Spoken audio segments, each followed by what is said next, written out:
Super star Krishna Vijaya Nirmala నటించినటువంటి అంతం కాదిది ఆరంభం. ఈ సినిమా అక్టోబర్ 16వ తేదీ 1981 సంవత్సరంలో రిలీజ్ అయింది. ఈ సినిమా ఈ రోజు జనరేషన్కి తెలియకపోవచ్చు, కానీ ఆ రోజు ఉన్నటువంటి కృష్ణ అభిమానులందరికీ కూడా ఈ సినిమా అంటే బాగా తెలుసు. ఇది ఒక విధంగా సెన్సేషన్ కూడా.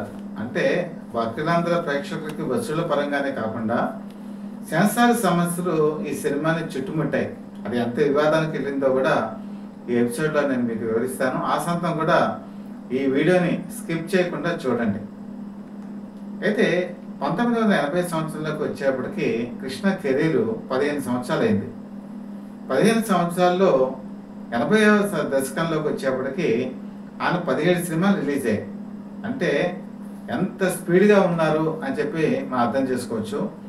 81వ సంవత్సరం వచ్చేప్పటికి 12 సినిమాలు రిలీజ్ అయ్యాయి.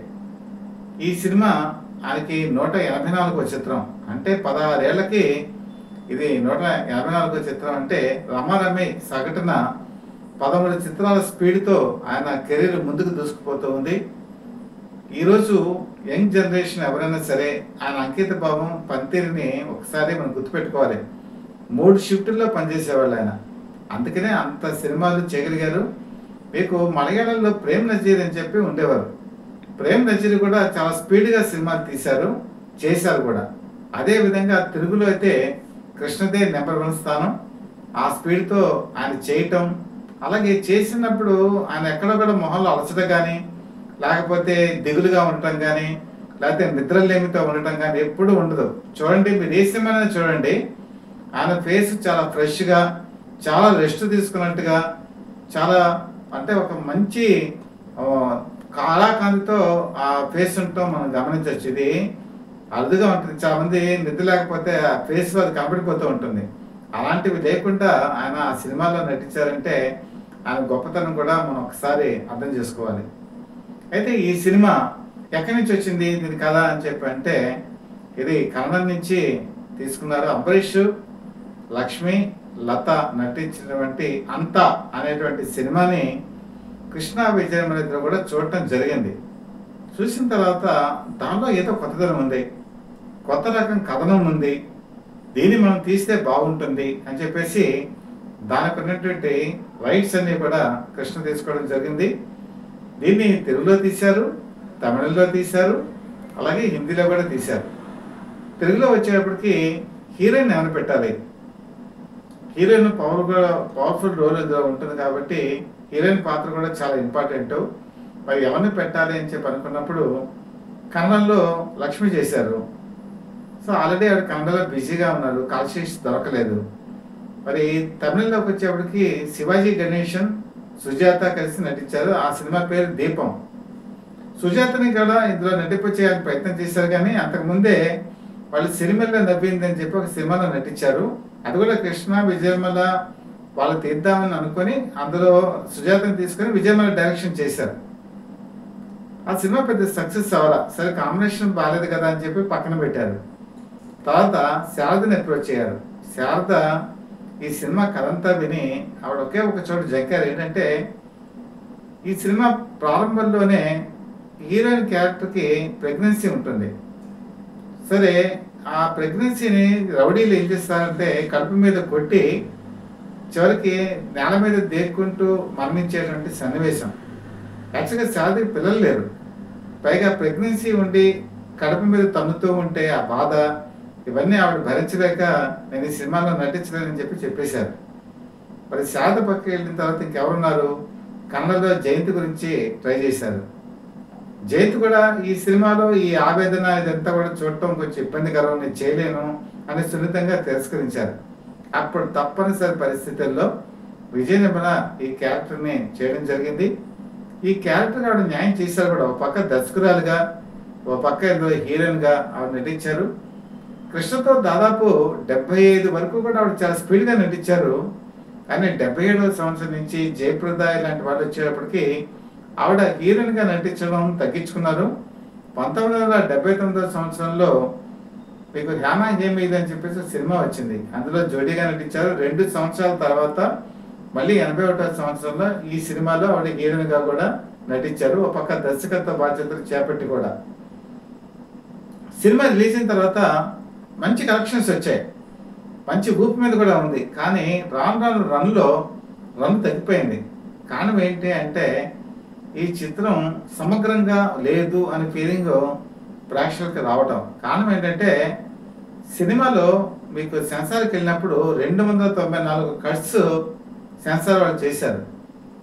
కృష్ణ దీన్ని చాలా స్పోర్టివ్గా తీసుకోకుండా చాలా సీరియస్గా ఆయన ఈ సెన్సార్ వాళ్ళ చుట్టూ తిరిగారు. ఆయన తిరిగినా కూడా 2 సార్లు ఈ డేట్ని పోస్ట్పోన్ చేయడం కూడా జరిగింది. రిలీజింగ్ డేటు ఇద్దాము, కరెక్ట్గా రిలీజ్ చేద్దాం అనుకున్న టైంలోనే సెన్సార్ ప్రాబ్లం.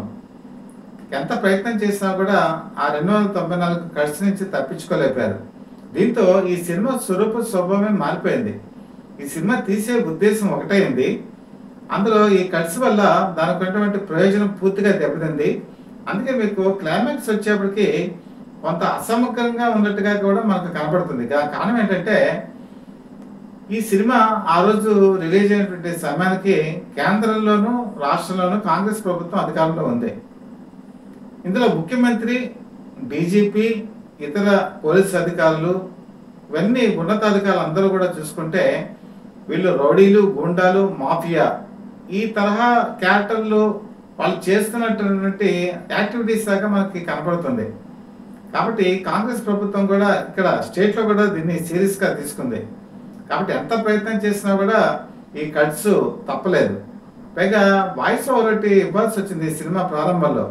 యాక్చువల్గా ఏ సినిమా అయినా మనం ఎలా చూస్తాం, ఆంధ్రప్రదేశ్ అటప్పుడు ఉమ్మడి ఆంధ్రప్రదేశ్, కానీ అందులో అది కేవలం కల్పితమైన ఒక ప్లేస్ని పెట్టి ఇది ఆంధ్రప్రదేశ్కి సంబంధించింది కాదు అన్నటువంటి ఒక ఇమాజినేషన్ ప్రేక్షకులకు వచ్చేట్టుగా వాయిస్ ఓవర్ కూడా ఇవ్వాల్సి వచ్చింది. అంటే ఆ రోజు కాంగ్రెస్ ప్రభుత్వంలో ముఖ్యమంత్రులు వీళ్ళందరూ కూడా ఈ సినిమా ఎఫెక్ట్ మా మీద పడుతుంది అనే భావంతో దీని మీద చాలా గట్టిగా ఒత్తిడి చేశారు. ఆ ఒత్తిడి ఫలితమే ఈ సినిమాలో ఇన్ని కట్స్ జరిగాయి. దాంతో ప్రేక్షకులకు ఏంటంటే అర్థం కాల, నిజంగా కనుక కట్స్ కనుక లేకపోయాయంటే ఈ సినిమా ఆ రోజుల్లో బంపర్ కలెక్షన్స్ ఇంకా వచ్చేవేమో. నాకు తెలిసి అంత మంచి సినిమా ఇది, చాలా అద్భుతంగా తీశారు. కాకపోతే కథనం కొంచెం ఈ సెన్సార్ వల్ల ఏమవుతుందంటే దెబ్బతింది. ఆ ఫలితం కూడా కొంతవరకు దీని మీద చూపించింది. అయితే ఇక్కడితో అయిపోలేదండి ఈ సమస్య. దీన్ని మళ్ళీ హిందీలో మేరీ ఆవాజ్ సునో అని చెప్పేసి కృష్ణ తీశారు పద్మాలయ బ్యానర్ మీద.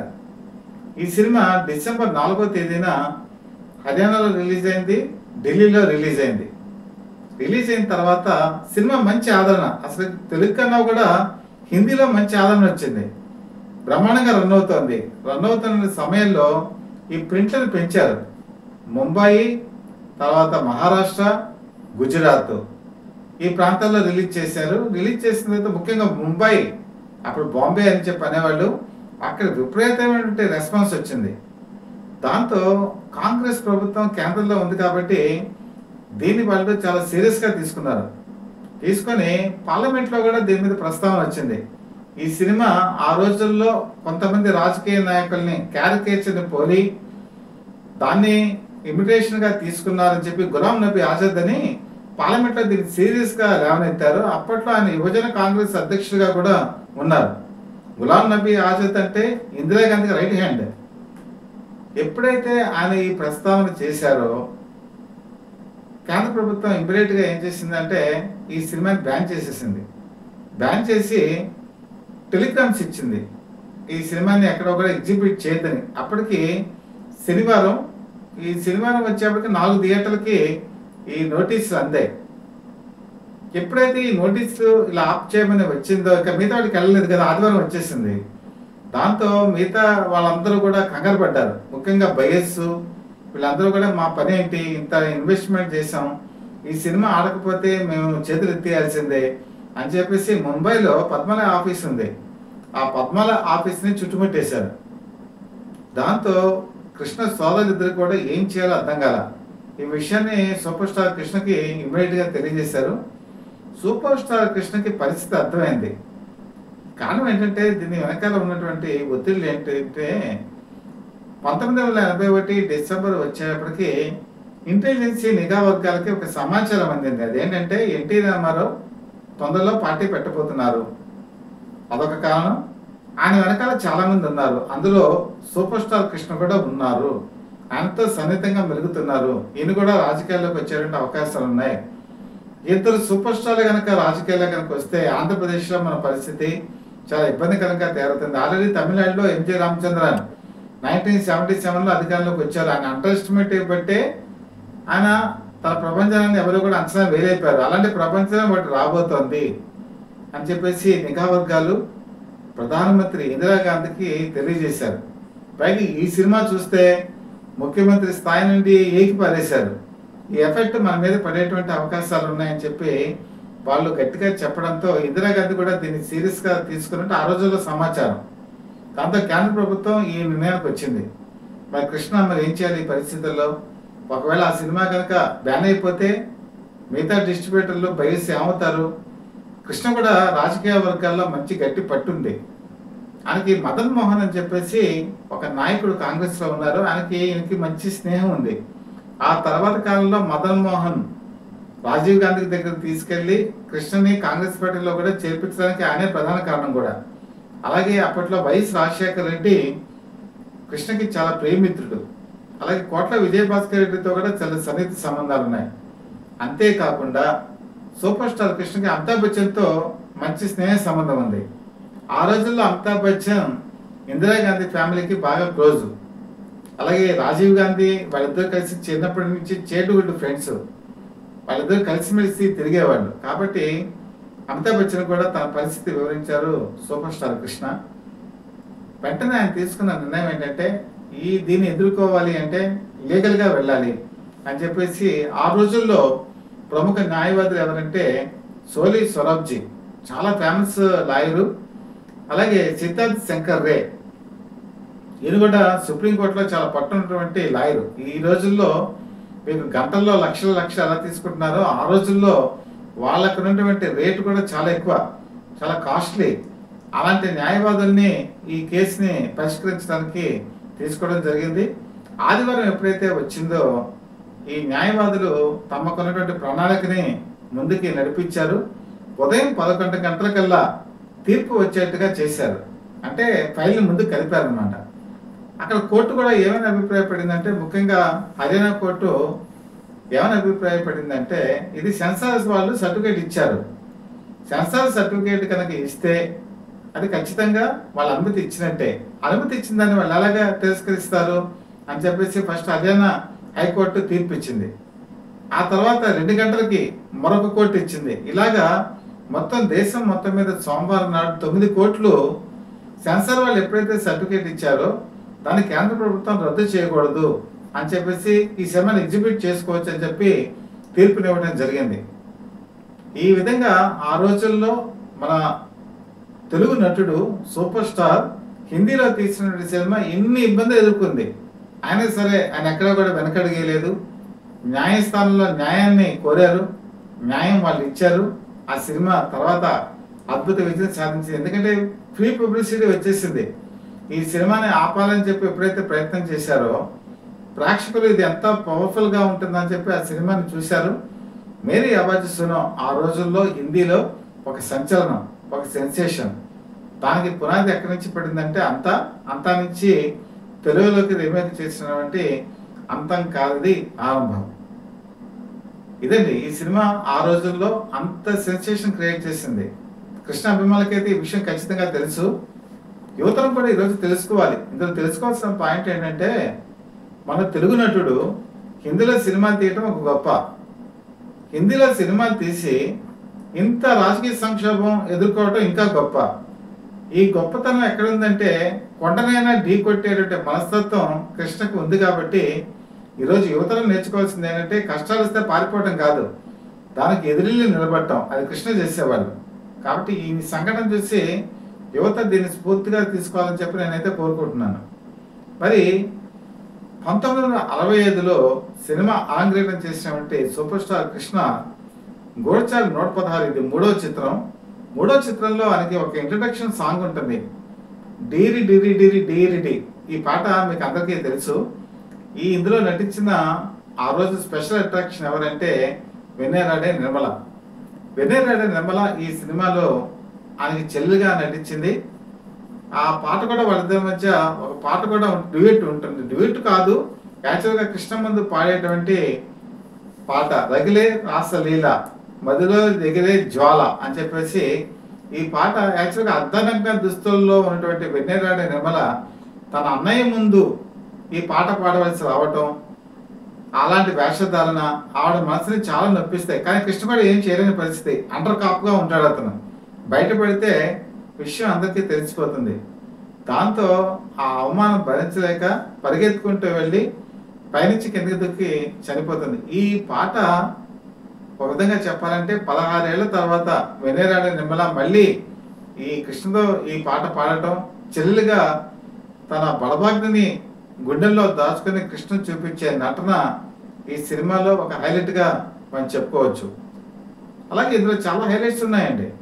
ఈ సినిమా వచ్చేప్పటికి కన్వల్ లాల్ క్యారెక్టర్ మీకు కనుక చూసుకుంటే యాక్చువల్గా ఇది ద్విపాత్రమయం, డబుల్ యాక్షన్.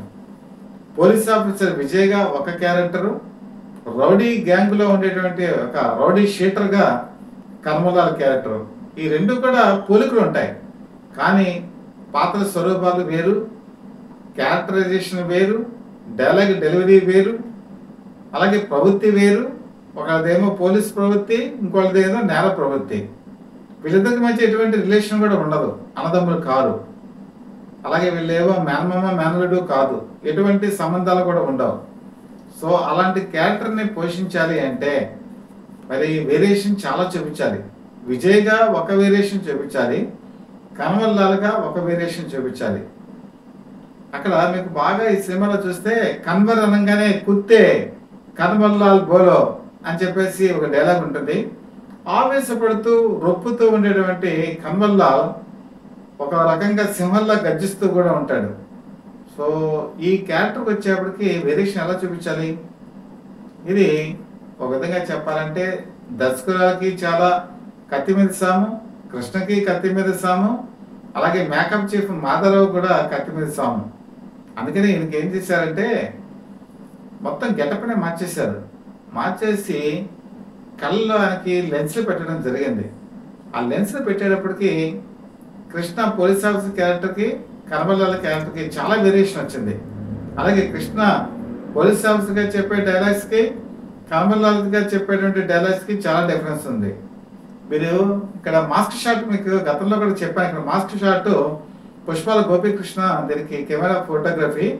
అప్పటికి ఇంకా రీల్ సిస్టమే, డిజిటల్ సిస్టమ్ ఇంకా రాలేదు. ఇందులో ఒక సీన్ మీకు వివరిస్తాను. పోలీస్ ఆఫీసర్ విజయ్ అతన్ని పరిశీలించడానికి లాకప్లోకి వెళ్తాడు. అక్కడ కన్వల్ లాల్ ఉంటాడు. కన్వల్ లాల్ దగ్గరికి ఎందుకు వెళ్తాడు? అతని నేచర్ ఎలా ఉంది, అతని మాడతీరు ఎలా ఉంది, ఆ బిహేవియర్ ఎలా ఉంటాడు, ఫైట్ ఎలా చేస్తాడు, ఇవన్నీ తెలుసుకోవడానికి వెళ్తాడు. అక్కడ పోలీస్ ఆఫీసర్గా విజయ్ చెప్పే డైలాగులు, కన్వల్ లాల్గా మరి కృష్ణ చెప్పేటువంటి డైలాగులు చాలా వేరియేషన్ ఉంటాయి. ఈ మాస్క్ షాట్ పెట్టినప్పుడు మీకు గతంలో కూడా చెప్పాను, కెమెరాని సగం మూసేసి మిగతా సగం తీస్తారు. ఆ తర్వాత మళ్ళీ కృష్ణ క్యారెక్టర్ మళ్ళీ ప్రవేశపెట్టి మళ్ళీ ఇంకో సగం తీస్తారు. మీరు ఒక్కసారి ఈ సినిమాలో ఈ రెండు షార్ట్స్ కనుక చూస్తే కృష్ణ క్యారెక్టర్ చాలా డిఫరెంట్గా మారుతుంది, డైలాగ్ డెలివరీ మారుతుంది, ఐ ఎక్స్ప్రెషన్స్ మారుతాయి, ఐ కాంటాక్ట్ మారుతుంది, అలాగే మొహంలో ఉండేటువంటి స్వరూప స్వభావాలు మారుతాయి. ఒక పక్క విలనిజం చూపిస్తాడు ఆయన, ఓ పక్క హీరోయిజం చూపిస్తాడు, తన ట్రాప్లోకి లాగేటువంటి సన్నివేశం ఇందులో అద్భుతంగా కృష్ణ నటించడం జరిగింది. ఇదండి ఆ రోజు మన తెలుగు సినిమాలో సూపర్ స్టార్ కృష్ణ చూపించినటువంటి నట విశ్వరూపం.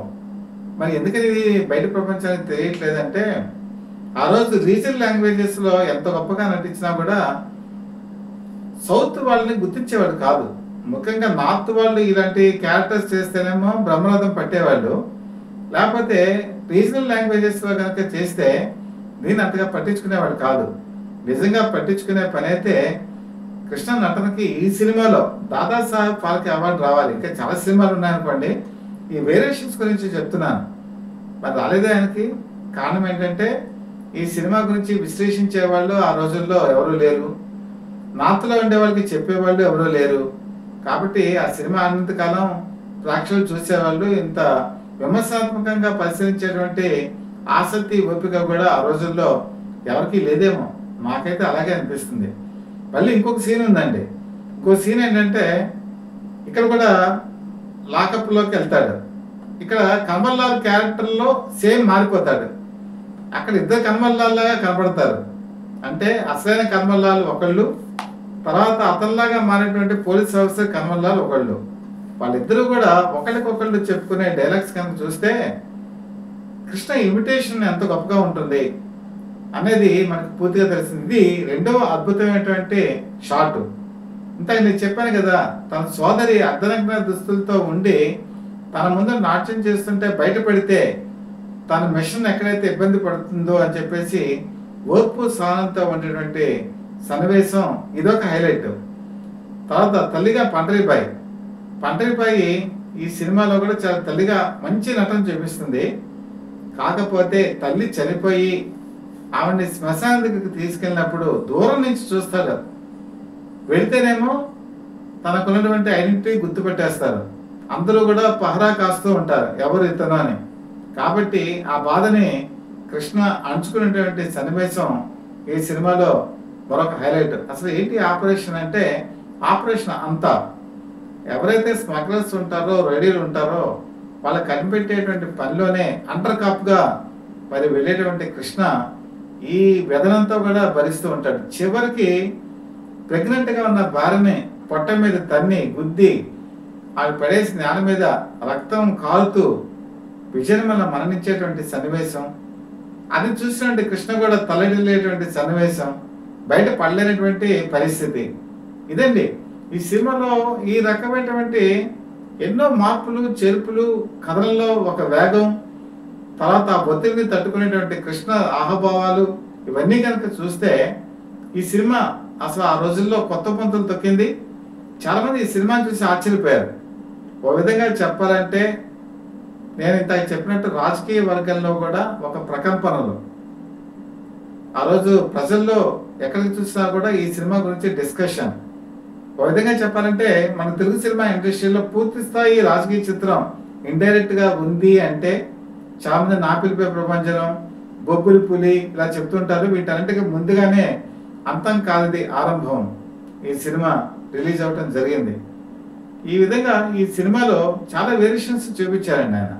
ముఖ్యంగా డైలాగ్స్ కనుక చూసుకుంటే అక్కడ పోలీస్ ఆఫీసర్ రఫ్గా ఉంటారు జనరల్గా ఇన్వెస్టిగేషన్లో.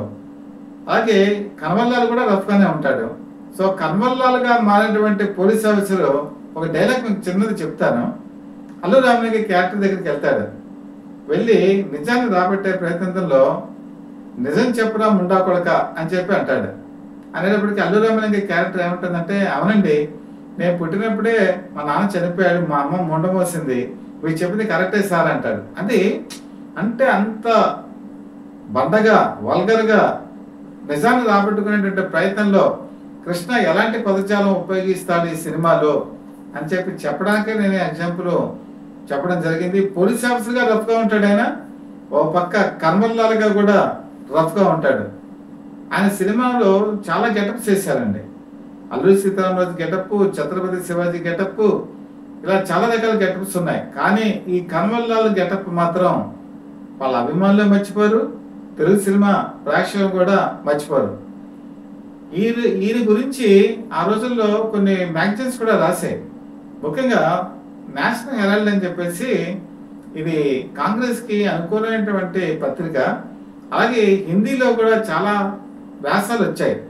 మేరీ ఆబాజీ సునోలో ఈ క్యారెక్టర్ జితేంద్ర కూడా చాలా అద్భుతంగా నటించాడు. వాస్తు నేషనల్ హెరాల్డ్ ఏం రాసిందంటే, కాంగ్రెస్ ప్రభుత్వం ఈ రకంగా ఈ సినిమాని బ్యాన్ చేయటం చట్ట విరుద్ధం, ఈ పని చేయకుండా ఉండాల్సింది, సినిమాని ఎప్పుడు కూడా ప్రోత్సహించాలని చెప్పి నేషనల్ హెరాల్డ్ రాసిందండి. నేషనల్ హెరాల్డ్ ఆ రోజు కాంగ్రెస్కి అనుకూలంగా ఉన్నటువంటి పత్రిక. అంతేకాదు తెలుగులో కూడా సినిమా మ్యాగజైన్స్ మిగతా పత్రికలు అన్నీ కూడా వ్యాసాలు రాశాయి. కృష్ణ నటన ఒక అల్లూరి సీతారామరాజులో ఎంత గొప్పగా ఉందో కన్వల్లాల్ క్యారెక్టర్లో కూడా అంత గొప్పగా నటించాడని. ముఖ్యంగా ఎందుకు ఇంత గొప్పతనం అంటే నటనలో వేరియేషన్ చూపించడం. అలాగే ఈ కాంటాక్ట్ లెన్స్లు అప్పట్లో నటులు పెద్ద ఎక్కువగా ధరించేవాళ్ళు కాదు. మీకు రూదర్ఫర్డ్ క్యారెక్టర్లో జగ్గయ్య నటించేటప్పుడు ఈ కాంటాక్ట్ లెన్స్ పెట్టుకుంటే మీకు ఎలా ఉంటుందంటే, ఈ కెమెరా ఒకటి, తర్వాత ఈ లైట్స్ ఒకటి, ఇది వేసినప్పుడు కళ్ళ మీద ఈ రిఫ్లెక్టర్స్ ఎక్కువగా ఉపయోగించేవాళ్ళు. ఎప్పుడైతే రిఫ్లెక్టర్స్ వల్ల ఈ కళ్ళలో ఫోకస్ అవడంతో కాంటాక్ట్ లెన్స్ పెట్టుకున్న వాళ్ళకి ఏమవుతుందంటే కళ్ళలో మంట ప్రారంభం అవుతుంది. కాబట్టి ఎక్కువసేపు ఆ క్యారెక్టర్ని సస్టైన్ చేయడం చాలా ఇబ్బందికరం. కానీ కృష్ణ మాత్రం కన్వల్లాల్ క్యారెక్టర్లో ఈ కాంటాక్ట్ లెన్స్ పెట్టుకొని ఈయన ఆ వేడిని భరిస్తూ, ఆ మంటని భరిస్తూ సినిమాలో ఆయన చేసినటువంటి ఆ యాక్షన్ నిజంగా కృష్ణకి హ్యాట్స్ ఆఫ్ చెప్పాలి. అప్పుడు ఇంత అత్యాధునిక పరిజ్ఞానం కూడా లేదు. అయినా సరే ఆయన అన్నిటినీ కూడా భరిస్తూ ఆ సినిమాలో కన్వల్లాల్ క్యారెక్టర్ని చివరి వరకు కూడా సస్టైన్ చేసుకుంటూ వచ్చారు. ముఖ్యంగా ఇందులో ముఖ్యమైనటువంటి విషయం ఏంటంటే, సినిమా మొట్టమొదటి నుంచి చివరి వరకు కూడా 85% కృష్ణ కనబడతారు. ఈ 85% కృష్ణ నటనలో ఫస్ట్ నుంచి చివరి వరకు కూడా ఒక నిలకడ ఉంటుంది. మీకు కొన్ని సినిమాలు చూస్తే కృష్ణ నటనలో అప్పుకెళ్ళిపోయి తర్వాత డౌన్ అయిపోతూ ఉంటుంది, తర్వాత మిడిల్గా స్థిరపడిపోతుంది. అలా ఉంటాయి ఆయన క్యారెక్టర్స్. మీకు అల్లూరి సీతారామరాజులో కూడా ఫస్ట్ పీక్ వెళ్ళి తర్వాత డౌన్ అవుతుంది. కాకపోతే అది సక్సెస్ అయింది అనుకోండి, అది వేరే విషయం.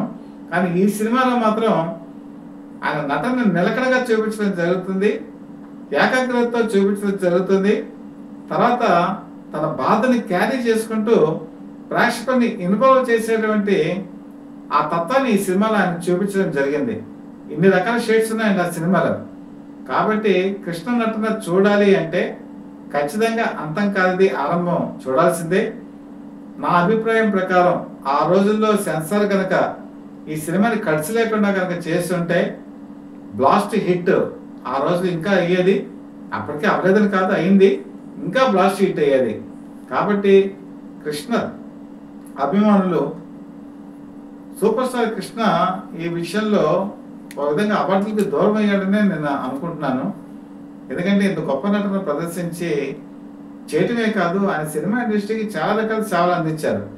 సినిమా రంగంలో సంపాదించినటువంటి అంతా కూడా ఆయన సినిమా రంగానికే పెట్టుబడి పెట్టారు.